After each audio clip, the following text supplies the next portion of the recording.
The Oregon State Beavers won a football game. Yeah, go Beavers!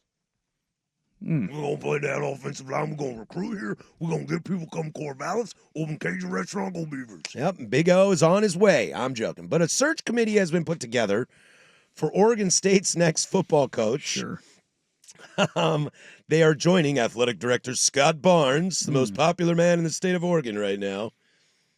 Along the committee are also Brandon Cooks, former wide receiver, NFL stud, former Oregon State volleyball player, and current Lululemon executive, Nikki Newberger, members of the athletic director board of advisors, Enrici and Ariser, former head coach Mike Riley, and a former real estate executive turned chair of the athletic director board of advisors, John Stirrick. Does this instill a lot of go get them, guys? This reads like, hey, what if we just brought back some people and people that we know, and these are people that people like, and so we'll put them in that'll work, right?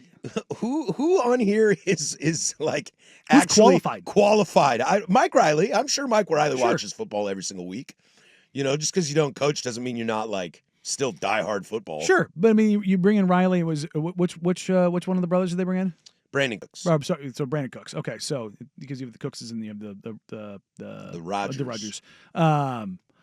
At least they're bringing somebody back in that capacity, because Lord knows they've failed in every single measure there. Yeah, and the Brandon Cooks one is weird because it's it feels like Scott Barnes was forced to do it, but now he's trying to take credit for it. But that's what I mean.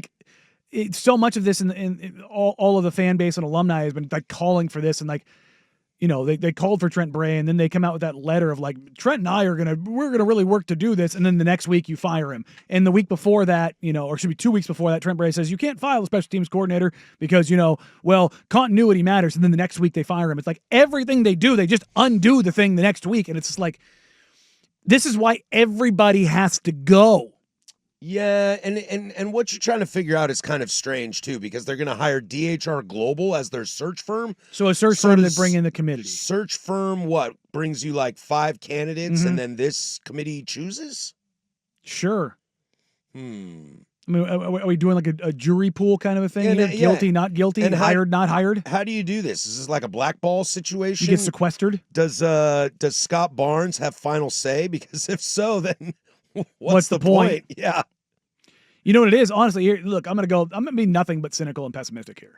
This is Scott Barnes saying, whoa, it wasn't me. See, we had the committee. It's to protect himself. Yeah. It's to deflect. And isn't that what you would do?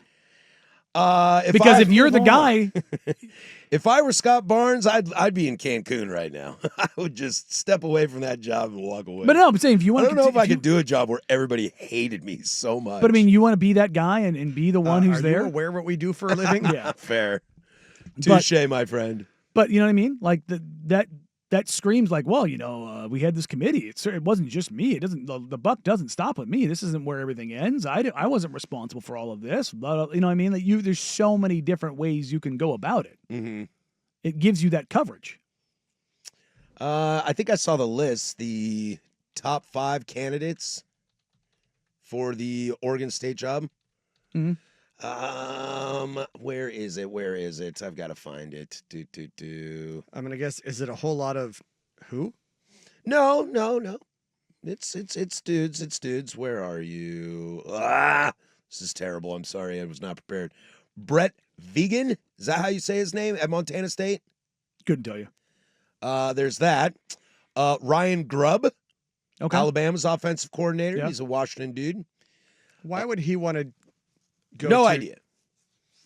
Okay, just keep going. The last offensive coordinators for Nick Saban are at Texas and Ole Miss. Yeah. Nick Rolovich. I'm telling you, stay away. Yeah. Just trust me on that one. Alex Golish. I mean, that'd be Is that a better job than South Florida? They might go to the playoff. No, absolutely not. Exactly. But money. John Sumrall at Troy. Couldn't tell you. Apparently that is a good name, right? I remember the Apparently, Summerall yeah. name, unless he has a sibling or somebody else out there with the same name. But 38-10 record at Troy and Tulane. He coached at Kentucky and there Ole we go. Miss. So it is the guy I'm thinking of. And your last one, Go Beavers. Edo. Is he on the list? He's on the list. Love it. He's on the list. It's great, but it's not happening. God, all right, Dusty. Yeah, man. What is this, dude? Why is everybody anti-Ed Orgeron to Oregon State? I am not anti-Ed Orgeron to Oregon State. I think you're anti-Ed Orgeron. I'm just trying to be realistic here and be why the F would Ed Orgeron go to Corvallis right now? Because he wants to coach that bad? I mean, look, this is going to sound terrible, and I'm sorry, Bees fan. What coach wants to? Why? Because it's a head coaching job in power football. And there's just not. So that's why maybe you got your Summerall or like the look Grubb as an Alabama OC. That ain't happening. That's not happening. You got as much chance of that as Ed Orgeron. Montana State guy, sure, but listen. These are the ranks that you're in. But I mean, it worked for Jimmy Rogers in Washington State.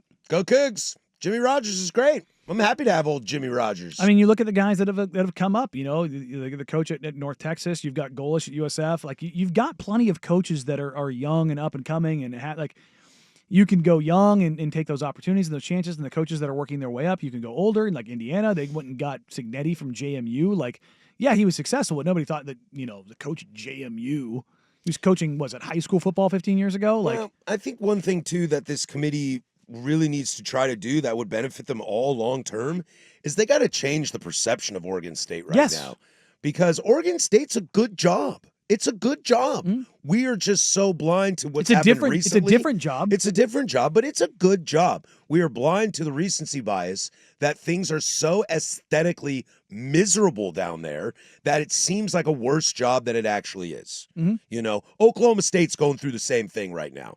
That job seems real bad. It's not. That's a good job. Mm-hmm. Oklahoma State is a great job, and whoever they get is probably going to do really well. I mean, do they bring him to the promised land? I don't know. Oregon State can be that too. It's just the perception is so bad down there and so sad and dysfunctional that nobody's running to sign up to be a part of it. Mm-hmm. And that makes things tough. And so good luck, Oregon State. There's your committee put together to go get a firm. Not this firm. No. We would hire a legit coach. I mean, yeah. Our firm. You guys would go 10 toes down on Ed O. No. Hell yeah, I would. Well, no, I would actually go after names. Look, what's the worst James Franklin's going to say to you? No. But if Scott Barnes came out and said, I reached out to James Franklin to see if he was interested in coaching, and he told me no, don't think that would go a little bit ways in the fan base? That's like if I went out on the street and I saw Scarlett Johansson, I said, worst you can do is say no. Still, though, I think I would give you, but I'd be like, damn, Russ, you took a shot at Scarlett Johansson? I'd laugh. I'd laugh too, but I'd be like, damn, I'm impressed. But the thing is, I'm proud of you. The thing is, me in that scenario, that is Oregon State and Ed O. Still, I think things like that, though, would invigorate the fan base. I'm calling Bartu. Give me the Matrix. All right, call Bartu. I didn't know Bartu was a coach, but good luck. No, he's. I know. Come on now. I'm making a joke. It's called a joke, dude. It bombed. You let it bomb. No. If you would have laughed, it would have been funny. No, it has to be funny for me to laugh.